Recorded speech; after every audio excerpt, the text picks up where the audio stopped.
ಯೂಟ್ಯೂಬಲ್ಲಿ ನೀವು ಗ್ರೋ ಆಗಬೇಕು ಅಂತ ಇದ್ದರೆ ಮೇನ್ ಆಗಿ ನೀವು ಮಾಡಬೇಕಾಗಿರೋದು ಇನ್ಅಥೆಂಟಿಕ್ ಕಂಟೆಂಟ್ಗಳನ್ನ ಮಾಡೋದನ್ನ ಬಿಡಬೇಕು. ಈ ರೀತಿಯಾದಂಥ ಕಂಟೆಂಟ್ಗಳನ್ನ ಯಾಕೆ ಮಾಡಬಾರ್ದು, ಇದನ್ನು ಮಾಡೋದ್ರಿಂದ ನಮ್ಗೆ ಏನೇನು ಪ್ರಾಬ್ಲಮ್ಗಳನ್ನ ನಾವು ಫೇಸ್ ಮಾಡಬೇಕಾಗುತ್ತೆ, ಮೇನ್ ಆಗಿ ಮಾನಿಟೈಸೇಷನ್ ಆಗುತ್ತಾ ಇಲ್ವಾ, ಇದು ಎಲ್ಲರಿಗೂ ತುಂಬಾ ಕನ್ಫ್ಯೂಷನ್ ಇರುತ್ತೆ. ಆದರೆ ನಾನು ಈ ವಿಡಿಯೋದಲ್ಲಿ ಕಂಪ್ಲೀಟಾಗಿ ಅದ್ರ ಬಗ್ಗೆ ಏನೇನು ಇನ್ಫಾರ್ಮೇಷನು ಅಂಥೇಳಿ ಕಂಪ್ಲೀಟಾಗಿ ಎಕ್ಸ್ಪ್ಲೇನ್ ಮಾಡ್ತೀನಿ. ವಿಡಿಯೋಲು ಸ್ಕಿಪ್ ಮಾಡೋದಕ್ಕೆ ಹೋಗ್ಬೇಡಿ. ನೀವೇನಾದರೂ ನನ್ನ ಚಾನಲ್ನ ಹೊಸದಾಗಿ ನೋಡ್ತಾ ಇದ್ದೀರಾ ಅಂದರೆ 2 ಬೈಟ್ಸ್ ಕನ್ನಡ ಚಾನಲ್ನ ಸಬ್ಸ್ಕ್ರೈಬ್ ಮಾಡೋದನ್ನು ಮಾತ್ರ ಮರಿಬೇಡಿ. ಫಸ್ಟು ನೀವು ಮೇನ್ ಆಗಿ ತಿಳ್ಕೊಳ್ಬೇಕಾಗಿರೋದು ಅಥೆಂಟಿಕ್ ಕಂಟೆಂಟ್ಗಳಂದರೆ ಏನು. ಅಥೆಂಟಿಕ್ ಅಂತ ಅಂದರೆ ಮೇನ್ ಆಗಿ ನೀವೇನಾದರೂ ಇವಾಗ ಒರಿಜಿನಲ್ ವಿಡಿಯೋಸ್ಗಳನ್ನ ಮಾಡ್ತಾ ಇದ್ದೀರಾ ಅಂತ ಅಂದರೆ, ಈಗ ಬೇರೆಯವ್ರದ್ದು ಯಾರ್ದು ಕಾಪಿ ಮಾಡ್ತಾ ಇಲ್ಲ, ಯಾರೋ ಫೇಮಸ್ ಆಗಿದ್ದಾರೆ ಅವ್ರ ವಿಡಿಯೋಸ್ಗಳನ್ನ ನೀವು ಅವ್ರ ವಿಡಿಯೋಸ್ಗಳನ್ನ ನೀವು ಡೌನ್ಲೋಡ್ ಮಾಡಿಕೊಂಡು ನಿಮ್ಮ ವಿಡಿಯೋಸ್ನಲ್ಲಿ ಹಾಕ್ತಾ ಇಲ್ಲ. ನೀವೇ ಒರಿಜಿನಲ್ ಆಗಿ ಕ್ಯಾಮ್ರಾ ಮುಂದೆ ನಿಂತ್ಕೊಂಡು ಮಾತಾಡೋದಾಗಿರ್ಬೋದು, ಆ್ಯಕ್ಟಿಂಗ್ ಮಾಡೋದಾಗಿರ್ಬೋದು, ಯಾವುದೋ ಕಾಮಿಡಿ ಆಗಿರ್ಬೋದು, ಕುಕಿಂಗ್ ಆಗಿರ್ಬೋದು, ಈ ರೀತಿ ಏನಾದರೂ ಮಾಡಿದ್ದೀರಾ ಅಂದರೆ ಇದನ್ನು ಅಥೆಂಟಿಕ್ ಕಂಟೆಂಟು ಅಂತೇಳಿ ಕರೀತಾರೆ. ಈ ರೀತಿ ಕಂಟೆಂಟ್ಗಳನ್ನ ಮಾಡೋದ್ರಿಂದ ನಿಮ್ಮ ಚಾನಲ್ಲು ಬೇಗ ಗ್ರೋ ಆಗುತ್ತೆ.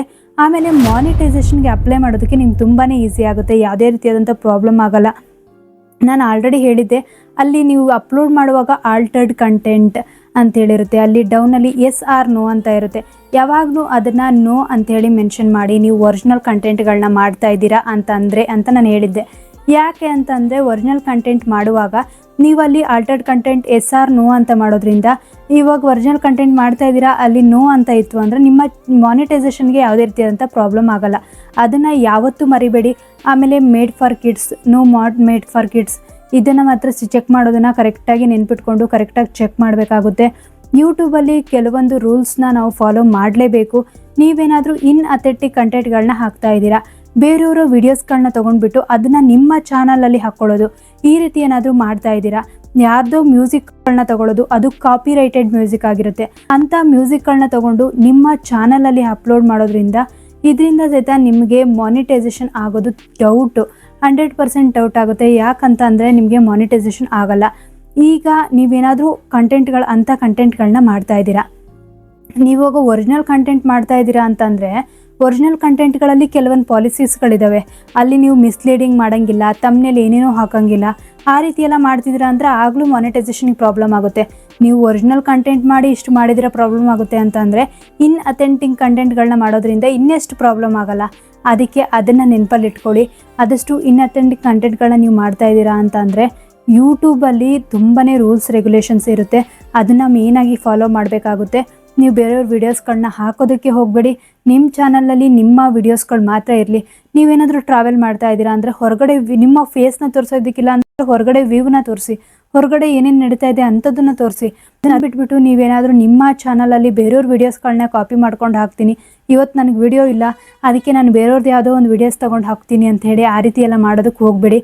ನಿಮಗೆ ಆದರೆ ವೀಡಿಯೋಸ್ಗಳನ್ನ ಅವತ್ತು ಹಾಕಿ, ಆಗಲಿಲ್ಲ ಅಂದರೆ ನೆಕ್ಸ್ಟ್ ಡೇ ಹಾಕಿ. ಆದರೆ ಬೇರೆಯವ್ರ ವೀಡಿಯೋಸ್ಗಳನ್ನ ತೊಗೊಂಡು ಮಾಡೋದ್ರಿಂದ ನಿಮಗೆ ಮಾನಿಟೈಸೇಷನ್ಗೆ ಪ್ರಾಬ್ಲಮ್ ಆಗುತ್ತೆ. ಈ ರೀತಿ ನೀವು ಮಾಡಲೇಬೇಡಿ. ಇದನ್ನು ನೆನಪಲ್ಲಿಟ್ಕೊಳ್ಳಿ. ಆದಷ್ಟು ನಿಮ್ಮ ಚಾನಲ್ಲು ಸೇಫ್ ಆಗಿರಬೇಕು ಅಂತಂದರೆ, ಮಾನಿಟೈಸೇಷನ್ ಆಗಬೇಕು ಅಂದರೆ ಕಾಪಿರೈಟೆಡ್ ಮ್ಯೂಸಿಕ್ಗಳನ್ನ ಯೂಸ್ ಮಾಡೋಂಗಿಲ್ಲ, ಆಮೇಲೆ ಮಿಸ್ಲೀಡಿಂಗು ಅಂಥದ್ದೇನು ಮಾಡೋಂಗಿಲ್ಲ. ಅದಕ್ಕೆ ಇನ್ಅಥೆಂಟಿಕ್ ಕಂಟೆಂಟ್ಗಳನ್ನ ನೀವು ಹಾಕಲೇಬೇಡಿ. ಇದರಿಂದ ನಿಮ್ಮ ಚಾನಲ್ಲು ಸೇಫ್ ಆಗಿರುತ್ತೆ. ಆಮೇಲೆ ನಿಮಗೆ ಮಾನಿಟೈಸೇಷನ್ಗೆ ಯಾವುದೇ ರೀತಿಯಾದಂಥ ಪ್ರಾಬ್ಲಮ್ ಆಗಲ್ಲ. ಇದೇ ಇನ್ಅಥೆಂಟಿಕ್ ಕಂಟೆಂಟ್ ಅಂತಂದರೆ. ಈ ಕಂಟೆಂಟ್ನ ನೀವು ಮಾಡದೇ ಇದ್ದರೆ ನಿಮ್ಮ ಚಾನಲ್ಲು ತುಂಬಾ ಸೇಫ್ ಆಗಿರುತ್ತೆ. ಒಂದು ವೇಳೆ ನೀವು ಅಂಥ ಕಂಟೆಂಟ್ಗಳನ್ನ ಮಾಡ್ತಾ ಇದ್ದೀರಾ, ಮಿಸ್ಲೀಡ್ ಏನಾದರೂ ಮಾಡ್ತಾ ಇದ್ದೀರಾ ಅಂದರೆ ಪ್ರಾಬ್ಲಮ್ ಆಗುತ್ತೆ. ಈಗ AI ಕಂಟೆಂಟ್ಗಳನ್ನ ಮಾಡ್ತಾರೆ, ಆವಾಗ ನೀವೇನಾದರೂ ಒಂದು ವೇಳೆ ವಾಯ್ಸ್ನೆಲ್ಲ ಕೊಡ್ತಾ ಇದ್ದೀರಾ, ನಿಮ್ಮ ವಾಯ್ಸ್ನ ಕೊಟ್ಟು ಆ ವಿಡಿಯೋಸ್ಗಳನ್ನ ಕ್ರಿಯೇಟ್ ಮಾಡ್ತಾ ಇದ್ದೀರಾ ಅಂದರೆ ಆಗ ನಿಮಗೆ ಮಾನಿಟೈಸೇಷನ್ಗೆ ಯಾವುದೇ ರೀತಿಯಾದಂಥ ಪ್ರಾಬ್ಲಮ್ ಆಗಲ್ಲ. ಈ ವಿಡಿಯೋ ನಿಮಗೇನಾದರೂ ಇಷ್ಟ ಆಗಿತ್ತು ಅಂತಂದರೆ 2 ಬೈಟ್ಸ್ ಕನ್ನಡ ಚಾನಲ್ನ ಸಬ್ಸ್ಕ್ರೈಬ್ ಮಾಡೋದನ್ನ ಮರಿಬೇಡಿ. ಸಬ್ಸ್ಕ್ರೈಬ್ ಮಾಡಿ, ಸಪೋರ್ಟ್ ಮಾಡಿ. ನಿಮಗೇನಾದರೂ ಇನ್ಫಾರ್ಮೇಷನ್ ಬೇಕಾಗಿದ್ದರೆ ನನಗೆ ಕಾಮೆಂಟ್ ಮಾಡಿ.